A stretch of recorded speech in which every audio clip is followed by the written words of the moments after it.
minimalism or maximalism. Two very, very different things. Obviously, I am making videos about minimalism, but I wanted to talk about minimalism in the context of opposition of maximalism, because often we understand a lot of things by what the opposites are, the converse of it. So let's talk about the ever-growing trend of maximalism. Obviously, with things like TikTok, people are getting that they want more and more images, stuff, excess in their lives to look at. You know, it's the age of the haul video.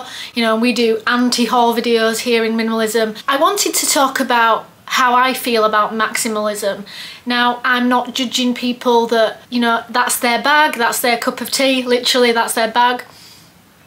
But I wanted to talk about what maximalism makes me feel like. If you've come here to this video, it's maybe because the thumbnail attracted you. And if you actually look at the initial thumbnail, I even have a reaction to the side of the thumbnail that is the maximalism. For instance, as somebody that has a very, very active mind, I spend all my time trying to sometimes quieten those thoughts so that I can relax and be calm. And often if we're in a calm environment, we have less distractions, which enables us to concentrate more, as I spoke about in my video last week about how to remain calm. And for some people, if there's too much going on in an environment, it is just too distracting.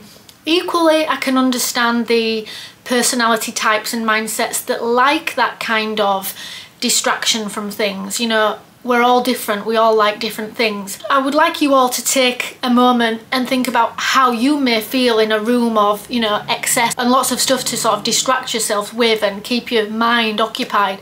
Because in some small doses, I don't mind that, and we're going to talk about sort of pros and cons and things for and against maximalism and minimalism throughout this video. But what I'm going to do here to illustrate the point, and obviously not make the video too boring for you all in an age of attention spans depleting, is where I would usually perhaps crop in and out and try to do things in the background to make it all a little bit more interesting. Rather than doing that in the same way I normally do, we're going to play a game, because there's no reason why minimalism doesn't have to also be fun. So throughout this video, I'm actually going to make 10 changes to the background or in and around the frame, and I would love to know if you all spot what they all are. Leave me them in the comments. So starting from now, there will be the odd slight change in the background, and you may have to pay really close attention. So that being said, let's discuss some pros and cons for maximalism and minimalism. Firstly,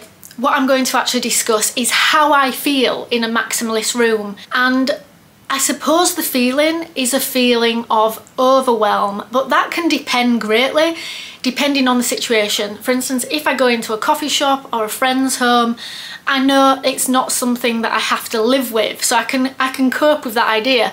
Although after a while, I do begin to get quite distracted. Now, I know the term ADD is sort of thrown around quite a lot these days, but I really think this constant stimulation from all sources, whether it's, you know, background, environment, setting, or constantly viewing images that are, you know, happening very fast, or even on YouTube, very, very quick edits. In a way, we all have to learn to slow down, I think, because where will it end? You know, where will this period of escalation of stimulation end? I mean, even through people that I know, my friends that do sort of watch videos that are very fast edited, like on TikTok, are just ever growing sort of more being able to concentrate. The concentration spans are just so slow now. They can't concentrate for beyond a minute, you know, 30 seconds seems like a long time.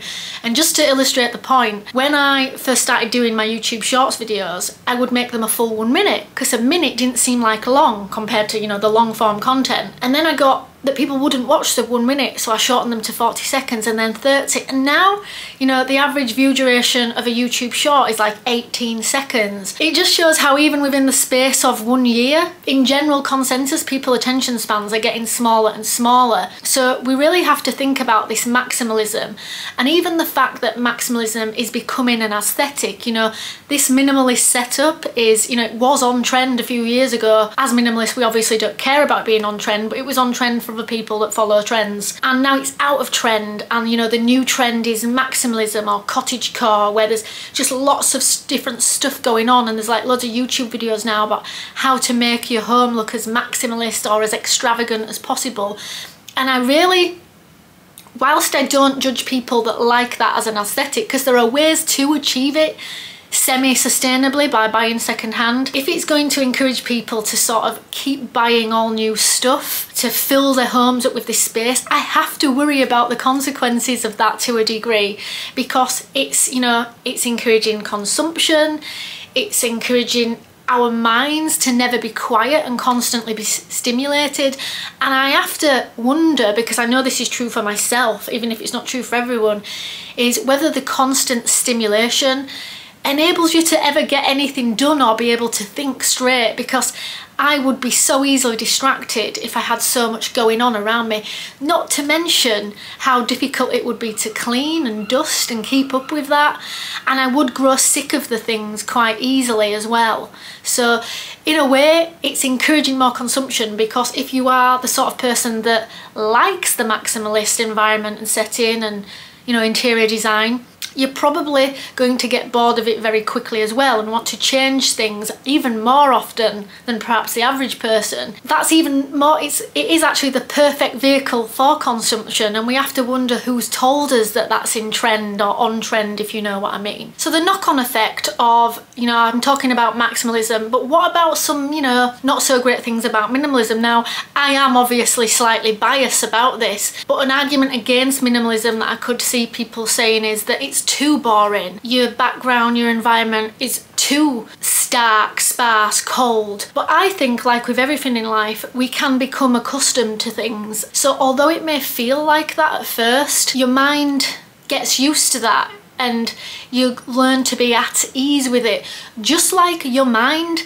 would get used to eventually, just like your mind would get used to having lots of things around you to a degree, although I personally would feel constant overwhelm, which sounds slightly contradictory, but just to illustrate the point, if we got used to having lots of stuff around us, because we got used to that, I think it would start to go to the other extreme, that we would then think we needed more stimulation, whereas I think less can breed less, as we see the case with decluttering.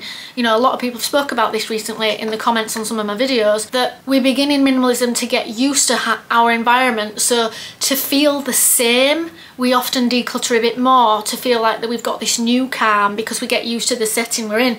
Now, I personally know which I would prefer and which I find the most sustainable for me and the environment. I think, to a degree, my personal opinion, a slightly healthier alternative, as long as we don't become obsessive about it, because I don't think being overwhelmed is a place I would like to be in, so I definitely wouldn't want to accrue more. For me, it's definitely better to be pursuing less, because I just think that that is all round more sustainable than constantly accruing more. You'd get to the point, if you kept accruing more, that there was no space left and you were completely overwhelmed. It definitely doesn't suit my personality type. So that may ask the question, well, what personality types is maximalism good for? And if I wanted to be completely objective, I suppose we could say people that actually don't want to be understimulated to therefore be thinking and being creative with their mind, perhaps people that suffer from things like PTSD, I can understand why they may want a distracting environment. You know, we all go through moments in life where we may very well want to be distracted, so that could be seen to be being something positive. But whilst we're looking at the pros and cons for maximalism and minimalism, I have to say maximalism must be expensive. Like we've just discussed, it accrues more and more, so while ever you're in the constant cycle of having more. Now, I'm not saying occasionally in minimalism we don't upgrade, downgrade, swap things out, one in, one out. Because in general we're doing it less, it's definitely a cheaper alternative to maximalism. So if we really think about maximalism and minimalism for a second, I want you to truthfully and honestly with yourself think about how you felt when you looked at the thumbnail. The other room, albeit it may have looked cozy and interesting, if you had to spend a long time in that room, a long amount of time, how would you feel? How do you begin to to think you would feel. For instance, I do actually have like a first-hand account of how I feel in rooms like that, because my mum is a little bit of a maximalist. Now, it's not to an extreme, but she is artistic, she loves colour, and I love colour, but I just can't be overstimulated for a long time because it really makes me, you know, start to feel jittery. And there is a reason at the end of the day that sanatoriums are all white, and I think that that is largely to help keep people calm, which, you know, an overstimulating, colourful, lots of furniture going on situation, I just don't think it does. So really question how you think you would feel if you were in that kind of environment for a long time. For any of you who've watched lots of these minimalist channels on YouTube, you will know that, you know, the main pros that people say about minimalism is that because you haven't got lots of stuff, it actually is easier to access things, easier to clean, as I've already said. And I know as well that with maximalism, I would begin to feel so frustrated, especially in like a home as small as ours, at not being able to access things easier and it taking more time to physically clean stuff and not being able to be focused and essential about getting to my stuff. Like, even when I need my camera equipment, I like it to be on hand so I can get it quick when I feel like filming. And if you had loads of stuff, you know,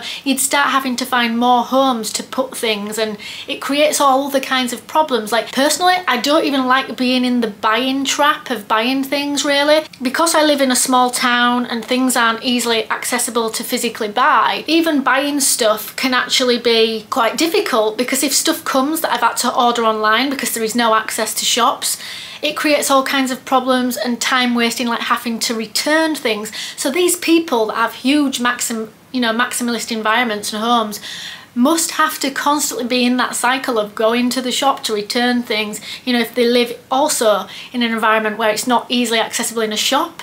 And even if it's a shop, constantly having to visit to return things, I think it must waste a lot of time being maximalist, is what I'm getting at. Whereas if we're minimalist, I think it creates a lot of more spare time. You know, it makes us more efficient in a way, because we're sort of being essential as well about what we have. Another example of this sensitivity to our environment is how I, for instance, feel when I go away on holiday and I'm in a hotel room. The interior of the hotel room can also dramatically affect how I feel. And if I walk in and it's sort of decorated in a calm, minimalist aesthetic, I'm relieved, because if it isn't, I've become so used to having this calm environment that obviously now I have an adverse reaction to anything that's not, that I'm going to have to spend a considerable amount of time in. And that sort of illustrates the point of what I was discussing earlier, that we can become used to things, but then when we're forced to do the opposite of what we've become used to, it feels like a real aversion to us. And that is the case as well for maximalism. So people may become used to a maximalist environment, so that then when they come into a minimalist environment, they think, oh, this is really, really sparse. So really, everything in life just about is perspectival, because it's what we've become used to and accustomed to. For instance, when my mum comes into my home, she's like, oh, it's so sparse in here, I couldn't live here. And you know, we all have these different aversions to what we're not used to. Now, another thing that worries me about this maximalism is that it would just escalate and escalate and escalate. But there is hope in my eyes, because I think, you know, in society, in life, anything that becomes an excess, eventually there is usually a turn, a revolution, a twist, and there is always an alternative solution. So maybe if this spiral of, you know, what the people are calling a TikTok brain or a TikTok mindset, and these, you know, these huge hauls, shopping hauls, if they become so much that people realise it is getting ridiculous, there might become such a big aversion to that minimalism is a thing again. And obviously, as somebody who cares about the environment, that is definitely great news for myself. I would also love to know if any of you can think of any really good pros and cons against, you know, maximalism or minimalism that we haven't touched upon here in this video. And have you been watching? Have you noticed the things that have been changing in the background so far? It's been a little simple sit down video this week, and I've got quite a big change coming up. Some of you may have noticed it at the beginning of this video. I will discuss it in an upcoming video. Hope you all liked it. Again, let me know what the 10 changes are that you've noticed in the background of this video, and thank you all for watching. Bye!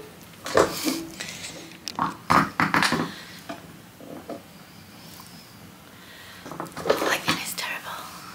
They're ever growing. Sorry, I'm getting distracted because there's somebody in the hotel watching me here in the window. They're growing ever more distracted of... Well guys, I'm getting very distracted now because directly behind me, I can't really show you, but directly behind me there is somebody staring in the hotel window, actually staring at me right now. So I'm probably going to include this in an outtake because I cannot actually concentrate on filming anymore. I suppose there is actually... If this video has come off as being a little bit jittery in some points, it's when I keep realising that somebody is staring at me. Like, I've actually got a live audience and somebody is now filming me from the other window. So let me try and gather my thoughts again for a second while I think about the next thing that I was going to say.